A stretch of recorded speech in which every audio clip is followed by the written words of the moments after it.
Halo anak-anak terkasih, sampai berjumpa kembali dengan Ibu Reni dalam Pendidikan Agama Katolik dan Budi Pekerti kelas 3. Pada kesempatan kali ini, kita akan belajar mengenai materi sakramen baptis. Sebelum kita memulai pembelajaran kita ini, marilah kita terlebih dahulu membukanya dengan berdoa. Kita siapkan hati dan pikiran kita dalam nama Bapa dan Putra dan Roh Kudus. Amin. Ya Tuhan, terima kasih atas segala berkat dan bimbingan-Mu kepada kami. Saat ini kami akan belajar tentang sakramen baptis. Bantulah kami dalam memahami segala kasih-Mu dan berkat-berkat yang telah Engkau ajarkan kepada kami. Amin. Dalam nama Bapa dan Putra dan Roh Kudus. Amin. Nah, anak-anak semuanya, tujuan pembelajaran kita ini yang pertama adalah mengetahui makna simbol dan nama baptis. 2. Mengetahui makna sakramen baptis. 3. Mengetahui rahmat sakramen baptis dan tugas orang yang dibaptis. 4. Menerapkan pengalaman dibaptis dalam kehidupan sehari-hari. Nah, apa itu sakramen? Sakramen adalah tanda dan sarana persatuan manusia dengan Tuhan. Sakramen juga merupakan wujud kehadiran Allah dalam hidup manusia. Dalam Gereja Katolik, kita mengenal ada 7 sakramen. Yang pertama adalah sakramen baptis, kedua, sakramen ekaristi, ketiga, sakramen krisma atau penguatan, 4, sakramen tobat atau pengakuan dosa, 5, sakramen pengurapan orang sakit atau minyak suci, 6, sakramen perkawinan, dan yang ketujuh, sakramen imamat.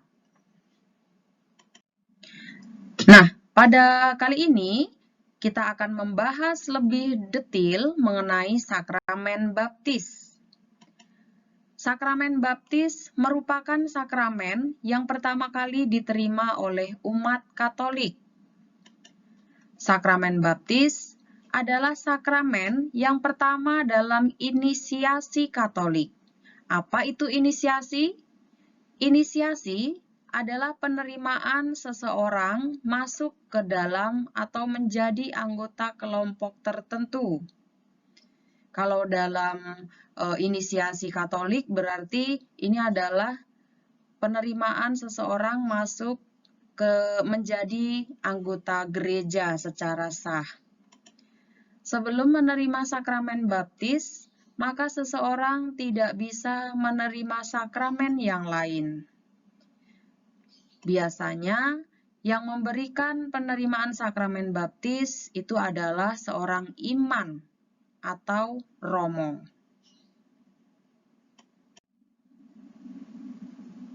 Berkat atau rahmat dari menerima sakramen baptis itu adalah yang pertama, seseorang menjadi sah sebagai anggota gereja. Kedua, dibebaskan dari dosa asal dan dosa yang telah diperbuatnya. 3. Dilahirkan kembali menjadi anak Allah. 4. Memiliki hidup dan sikap yang baru. Dan 5. Membuat hidup dalam bimbingan Tuhan dan bertumbuh dalam kebaikan. Jadi, kelima hal ini merupakan berkat atau rahmat yang akan diterima ketika seseorang menerima sakramen baptis, ya. Lalu selanjutnya, ketika melakukan atau menerima sakramen baptis, biasanya ada lambang-lambang atau simbol dalam pembaptisan tersebut. Yang pertama itu adalah air. Air melambangkan penyucian, membersihkan diri dari dosa. Ketika menerima sakramen baptis, biasanya air itu dituangkan atau dikucurkan di dahi orang yang menerima baptis yang dilakukan oleh romo. Ya, jadi di air tersebut dikucurkan ke bagian dahi atau kening, itu melambangkan penyucian atau membersihkan diri dari dosa asal maupun dosa yang telah dilakukannya. Jadi harapannya dengan menerima sakramen baptis, orang tersebut menjadi manusia yang baru. Lalu yang kedua adalah nama baptis.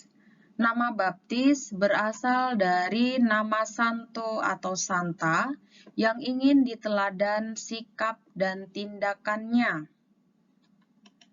Lalu yang ketiga adalah minyak krisma, yang merupakan lambang Roh Kudus yang menguatkan. Minyak krisma ini akan dioleskan di kening dengan membuat tanda salib ketika seseorang dibaptis.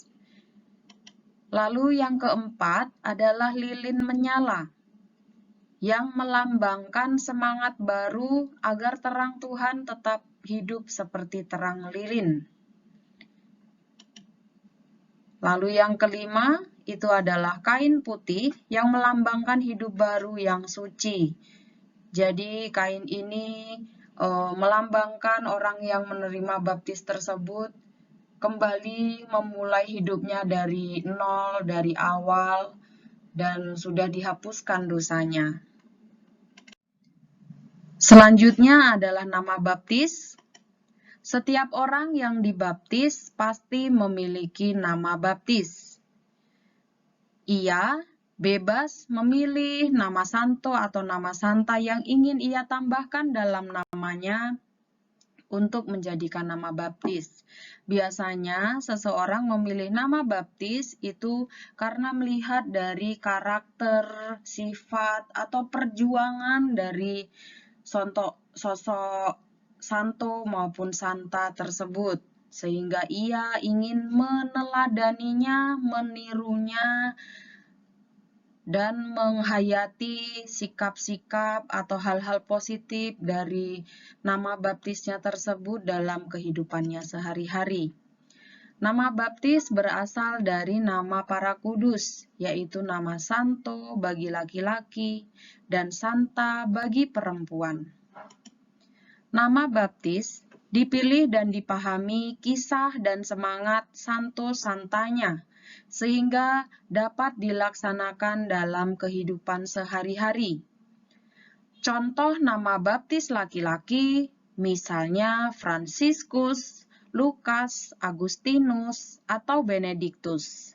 Sedangkan contoh nama baptis perempuan, misalnya Francisca, Lucia, Agustina, dan Benediktus. Ketika seseorang sudah menerima sakramen baptis, ia memiliki tugas yang harus dilaksanakan. Yang pertama adalah mewartakan kasih. Mewartakan kasih di sini maksudnya adalah ia dalam setiap pikiran, perkataan, maupun perbuatannya itu mencerminkan perbuatan kasih. Perbuatan kasih itu banyak sekali ya, seperti suka menolong orang lain, ikhlas, bertanggung jawab, ramah, sopan santun, menghargai orang lain, menghormati sesama, dan masih banyak lagi.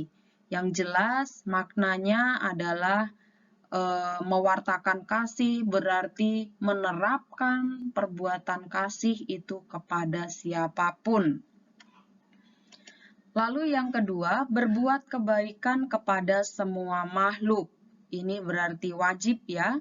Ketika seseorang sudah dibaptis, maka ia memiliki tanggung jawab untuk selalu berbuat baik kepada semua makhluk, Semua makhluk di sini berarti bukan hanya sesama manusia, tapi juga makhluk ciptaan Tuhan yang lain, bisa berupa hewan maupun tumbuh-tumbuhan. Kalau dengan hewan berarti misalnya tidak menyiksa hewan seperti itu. Lalu kalau berbuat kebaikan kepada tumbuh-tumbuhan, misalnya tidak melakukan penebangan pohon secara sembarangan. Itu contohnya ya. Lalu yang ketiga, mengikuti dan terlibat dalam kegiatan gereja. Di sini banyak sekali kegiatan gereja ya yang bisa diikuti, misalnya kalau anak-anak bisa mengikuti sekolah minggu, yang remaja bisa mengikuti kegiatan OMK atau Miss Dinar, seperti itu. Lalu kegiatan-kegiatan menggereja yang lainnya. Lalu yang keempat, turut membangun masyarakat. Di sini berarti orang yang sudah menerima baptis itu harus bisa berbaur dengan lingkungan sekitarnya dan memberikan kontribusi positif bagi masyarakat untuk membangun. Baiklah, anak-anak yang terkasih, kini tibalah saatnya kita di penghujung pembelajaran kita. Mudah-mudahan dari semua yang telah kita pelajari tadi, kita belajar banyak hal. Salah satunya adalah sebagai makhluk ciptaan Tuhan, kita bisa hidup saling menghormati, saling menghargai, dan saling tolong-menolong meskipun dalam segala perbedaan. Semoga segala perbedaan, perbedaan agama, perbedaan suku, maupun perbedaan budaya bukan menjadi penyebab rusaknya suatu persahabatan. Ya, justru segala perbedaan itu membuat kita semua bisa hidup saling berdampingan dalam damai. Baik, sebelum kita menutup segala pertemuan kita pada kali ini, marilah kita bersatu dalam doa. Kita siapkan hati dan pikiran kita dalam nama Bapa dan Putra dan Roh Kudus. Amin. Ya Tuhan, kami bersyukur karena telah menjadi anak-anak-Mu. Kuatkanlah kami agar kami menjaga kebersihan hidup kami melalui perkataan dan perbuatan. Bimbinglah kami agar dapat berbuat kebaikan kepada siapapun tanpa membedakan. Amin. Dalam nama Bapa dan Putra dan Roh Kudus. Amin. Baik, anak-anak semuanya.